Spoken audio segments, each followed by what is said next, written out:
Okay students, एक बार फिर मैं आपके सामने, इस बार मैं आपको essential elements of valid contract पढ़े। Contract can be valid, can be invalid, can be void, can be voidable.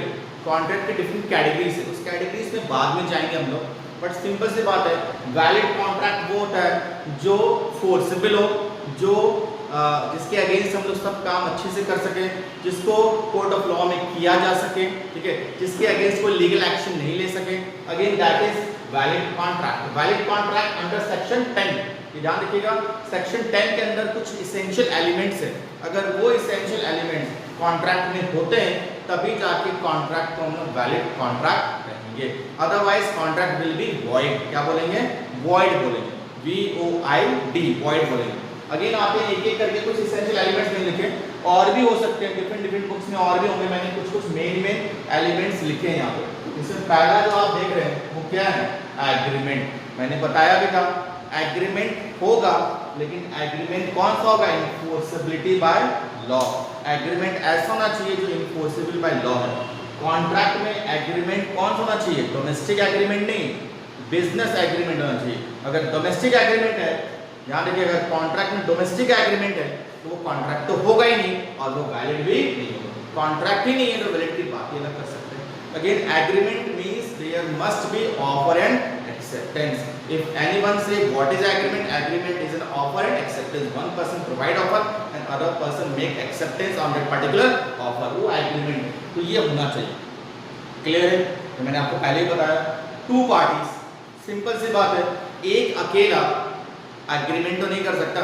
मैं मिरर के सामने खड़ा होकर बोल रहा हूँ मैं अपने आप को गाड़ी बेचूंगा 10 लाख रुपए का, 10 लाख रुपीस, तो it is agreement, it is contract. ये हो ही नहीं सकता, पॉसिबल ही नहीं है, क्योंकि अगेन दो पार्टी, टू और मोर पार्टीज, जरूरी कि दो हो, दो से ज्यादा पार्टीज भी कॉन्ट्रैक्ट में इन्वॉल्व हो सकते हैं, ये ध्यान रखिए। जैसे पार्टनरशिप में होता है, पार्टनरशिप में 3-4 पार्ट, तो 5 पार्टनर इन्वॉल्व हो गया, पार्टनरशिप डीड बन गया, वो कॉन्ट्रैक्ट हो जाएगा। उन तीनों के 5 के बीच में कॉन्ट्रैक्ट हो गया, एक प्रॉफिट शेयरिंग रेशियो होता है ना, तो that is again there must be 2 और more parties in any contract होना चाहिए, तभी जाके वैलिड कहलाएगा।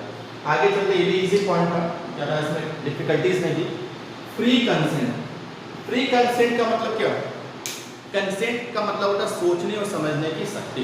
Consent represent the thinking ability of an human being. If any party involving, अगर कोई पार्टी कॉन्ट्रैक्ट में आ रहा है, is coming in contract, then there consent should be free. Free होना चाहिए, किसी के दबाव में आके, किसी के प्रेशर में आके वो कॉन्ट्रैक्ट में अगर इन हो रहे हैं, कॉन्ट्रैक्ट में अगर आ रहे हैं, तो वो इनवैलिड या वॉइड कॉन्ट्रैक्ट हो जाएगा। ठीक है, ये सिंपल सा एग्जांपल देके समझाता हूं मैं आपको। ठीक है, एक्स एक पर्सन है, इसके पास लैंड ऑफ ₹10 लाख, 10 लाख रुपए का लैंड। ठीक है, अभी 10 लाख रुपए का लैंड इसके पास है, वाई जबरदस्ती इन प्रेशर बंदूक रख के बोल रहा है कि लैंड जो 10 लाख रुपए का मुझे 5 लाख रुपए में दे दो, सेल कर दो। Y creating pressure on X for what? Selling this land not in ₹10 lakh, कितने में? 5 लाख में। तो अगेन इन दैट केस, अगर एक्स वाई के प्रेशर में आके लैंड को बेच देता है, तो again that is contract but not valid contract. वो कॉन्ट्रैक्ट वैलिड नहीं होगा। क्यों? क्योंकि एक्स का कंसेंट फ्री नहीं था, एक्स ने दबाव में आके, प्रेशर में आके उस लैंड को सेल किया। और अगर एक्स लैंड बेचने के बाद कोर्ट में जाके ये प्रूव कर दे कि मेरे पे प्रेशर क्रिएट करके लैंड को खरीदा गया मेरे से, तो अगेन उसका लैंड इसको वापस मिल सकता है और वाई को इवन पनिशमेंट भी मिल सकती है कोर्ट ऑफ लॉ में। क्लियर है ना? तो अगेन इस चीज को हम बोलते हैं free consent. Whenever any two parties making contract और agreement, there consent should be free. और अगर फ्री नहीं है, इन दैट केस क्या होगा? कॉन्ट्रैक्ट वैलिड नहीं होगा, वो वॉइड हो जाएगा या वॉइडेबल हो जाएगा। क्लियर है? कोई डाउट? अगेन मैं बता दूं, जब हम लोग फ्री कंसेंट पढ़ेंगे तो इस फ्री कंसेंट में 5 टर्म्स आते हैं जो आपको अंडरस्टैंड करना है। क्या क्या? एक कोहर्सन, कोअर्सन का मतलब वही जो अभी मैंने बताया, प्रेशर में आके बंदूक वगैरह या धमकी दे के किसी को किसी से जबरदस्ती कॉन्ट्रैक्ट में इन करवाना, दैट इज कोअर्सन। क्लियर है? उसके बाद है इसी में कोअर्सन के बाद अनड्यू इन्फ्लुएंस। अनड्यू इन्फ्लुएंस मतलब इन्फ्लुएंस करना। इन्फ्लुएंस मतलब डरा नहीं रहा हूँ, धमका भी नहीं रहा है, लेकिन इन्फ्लुएंस कर दिया, अपनी बातों में प्रभावित कर लिया। जैसे बाबास लोग करता नहीं, ऋषि मुनि बाबा लोग होते हैं, उसको इतना सम्मोहित कर देते हैं और कुछ भी जमीन वगैरह प्रॉपर्टी अपने नाम करवा लिया जाता है। तो again that is the undue influence. इसके बाद इसमें और है फ्रॉड, मिस रिप्रेजेंटेशन और मिस्टेक। 5 टर्म है, कौन कौन सा? Coercion, undue influence, fraud, misrepresentation और मिस्टेक। ये 5 टर्म आप पढ़ेंगे जब मैं आपको फ्री कंसेंट चैप्टर पढ़ाऊंगा तब। फिलहाल के लिए इतना ही मैं रखता हूँ, ठीक है। आगे चलता हूँ, capacity of parties. Again parties, capacity मतलब whenever any two parties making entry in contract, they must be capable। Capable होने चाहिए कॉन्ट्रैक्ट करने के लिए, इनकैपेबल है, वो कैपेबल नहीं है फिर भी कॉन्ट्रैक्ट में इन हो गए तो अगेन कॉन्ट्रैक्ट वैलिड नहीं होगा, वो वॉइड हो जाएगा। अब कैसे होगा, मैं इसका एक सिंपल सा एग्जांपल लेके समझाता हूँ। माइनर, नाम सुना होगा आपने माइनर का। माइनर कौन? नाबालिग, ठीक है।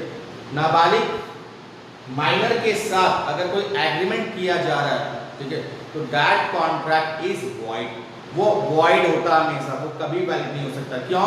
क्योंकि माइनर इज इनकैपेबल, उसकी अपनी कोई लीगल लैबिलिटी नहीं होती, अपनी कोई पर्सनल प्रॉपर्टी नहीं होती। माइनर जब तक मेजर नहीं हो जाए वो किसी भी कॉन्ट्रैक्ट में इन नहीं हो सकता है। आपने पार्टनरशिप में ही पढ़ा होगा, minor can be in partnership for only for profit.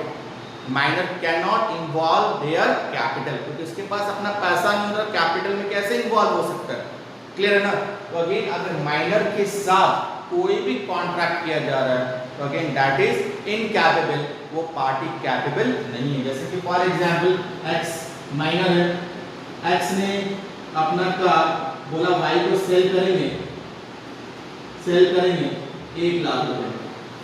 X minor है, एक्स ने वाई को अपना कार बोला कि मुझे अपनी कार बेचनी है, एक्स के पास कार थी, बेचना है। उसकी कार क्या होगी? उसके पापा की होगी, व्हाटएवर, उसकी अपनी पर्सनल प्रॉपर्टी नहीं हो सकती।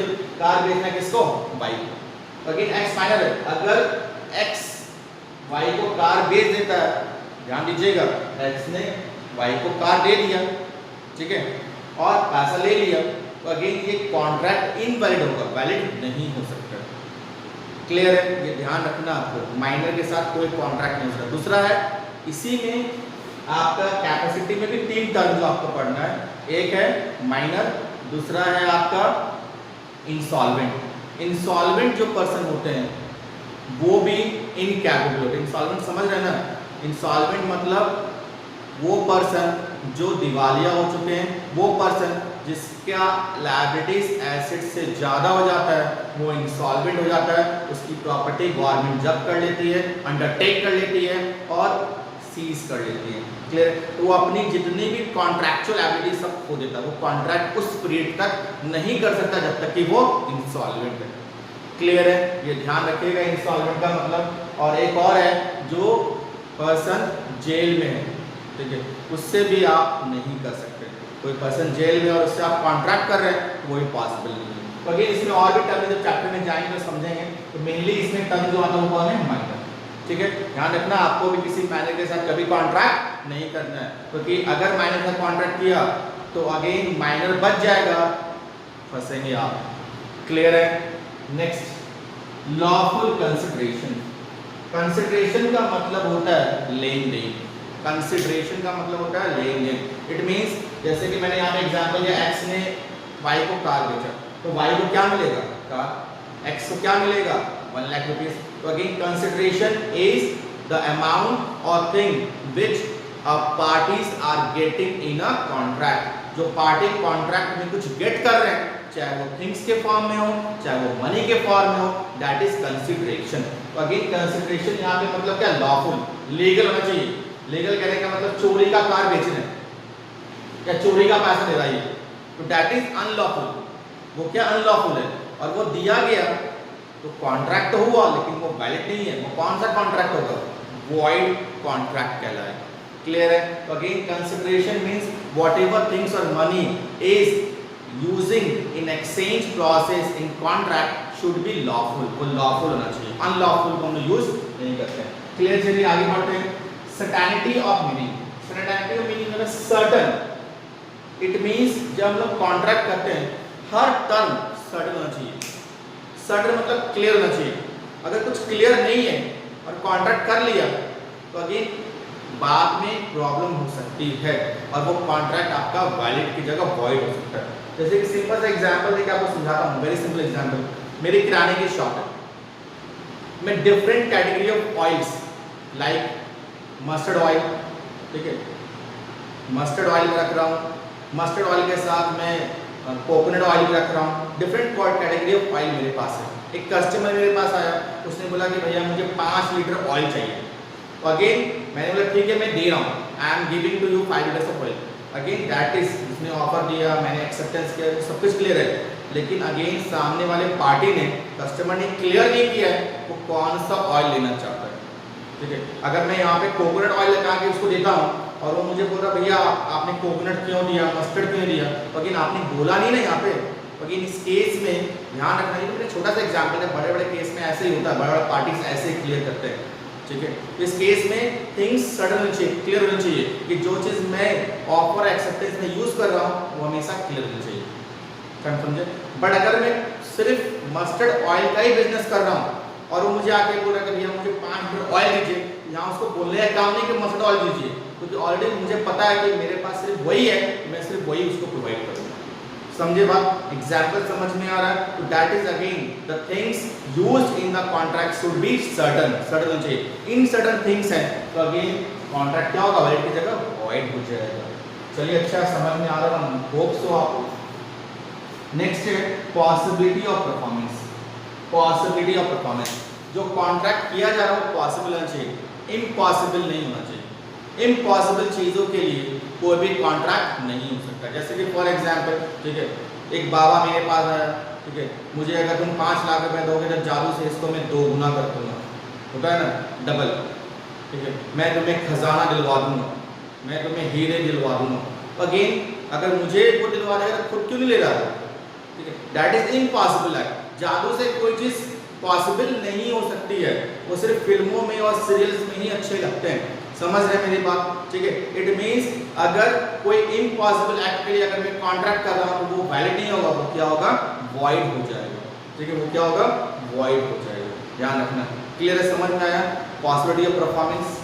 नेक्स्ट है आपका लॉफुल ऑब्जेक्ट। लॉफुल ऑब्जेक्ट का मतलब, ऑब्जेक्ट का मतलब यहाँ पे क्या है, यहाँ पे कार ऑब्जेक्ट है, ऑब्जेक्ट का मतलब यहाँ पे क्या, लैंड ऑब्जेक्ट है। मतलब समझ रहे हैं, जिसके लिए हम लोग कॉन्ट्रैक्ट कर रहे हैं, जिस थिंग्स के लिए हम लोग कॉन्ट्रैक्ट कर रहे हैं वो ऑब्जेक्ट होगा, और वो ऑब्जेक्ट लॉफुल होना चाहिए, लीगल, समझे। जैसे कि मेरा फ्रेंड आया, ठीक है, उसने मुझे चोरी की गाड़ी बेचना चाह रहा, चोरी का मोबाइल लेना चाह रहा, अगर मैंने खरीद लिया तो अगेन मैं भी उस क्रिमिनल एक्ट में क्या होगा, शामिल हो जाऊंगा, भले मुझे मालूम नहीं है but I will involve in that. और again contract between me and my friend become invalid, वो इनवैलिड होगा क्योंकि ऑब्जेक्ट क्या है, अनलॉफुल है, वो लॉफुल नहीं है। क्लियर है ना? तो अगेन ऑब्जेक्ट मतलब थिंग्स जिसके लिए कॉन्ट्रैक्ट कर रहे हैं वो लॉफुल होना चाहिए, लीगल होना चाहिए हमेशा। अफीम, गोल्ड, इस अफीम का कहना है मतलब सरकार इसकी इजाजत नहीं दे रही है मुझे, अगर मैं उसका ट्रेडिंग कर रहा हूँ, उसको सेल कर रहा हूँ तो दैट इज अनलॉफुल, वो अनलॉफुल है, ये ध्यान रखना है, समझ रहे हैं? तो again that is the unlawful object and contract become unlawful. Clear है? इतना टर्म मैंने समझाया, और भी इसमें हो सकते हैं, हर का अलग अलग चैप्टर में जाऊंगा, टॉपिक अलग अलग सबका, जब अलग अलग टॉपिक करेंगे आपको और समझाऊंगा। सिर्फ मैंने आपको समझाया बेसिकली ये क्या होता है, समझे बात? Thank you.